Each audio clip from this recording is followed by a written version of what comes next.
अस्सलाम वालेकुम रहमतुल्लाहि व बरकातुहू। मैं हूं होम्योपैथिक डॉक्टर मोहम्मद अकील सैफी। आज का मेरा लेक्चर है होम्योपैथिक मेडिसिन कार्बो एनिमेलस पर। Lecture number 83।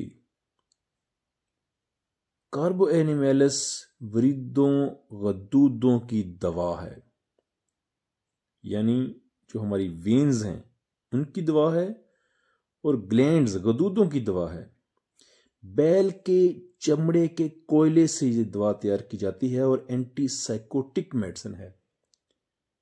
इसकी ड्रग पिक्चर इस तरह से है कि इसके पेशेंट का चेहरा नीला होता है, खून की कमी होती है, नीला चेहरा, चेहरे पर फिंसियां होती हैं, सरदर्द होता है, सुनाई कम देता है। गदूद जो हैं, जिस्म में कहीं भी कोई गदूद हैं वो सख्त हो चुके हों, वो दर्द करते हों, और गदूदों के कैंसर की बहुत बड़ी दवा है।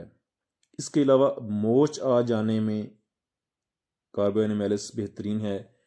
वरीदें अगर फूली हुई हों, सख्त हों, पस्तानों का कैंसर हो, रहम का कैंसर हो, गैंग्रीन हो, ऐसे पेशेंट जो शुगर पेशेंट भी हों और उनको गैंग्रीन का मसला बन जाए, उनके पाँव की उंगलियों में या हाथों की उंगलियों में गैंग्रीन का मसला बन जाए, तो वहां पर कार्बो एनिमेलस बेहतरीन है।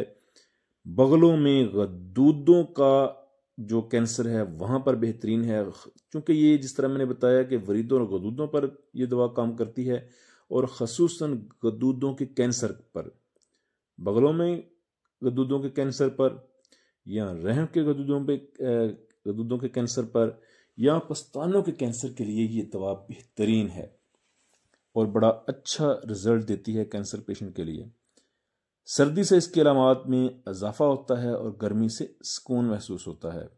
इसको अगर कैंसर के लिए इस्तेमाल करना हो तो हाई पावर में इस्तेमाल करना चाहिए, 200 या 1 m या CM पावर में।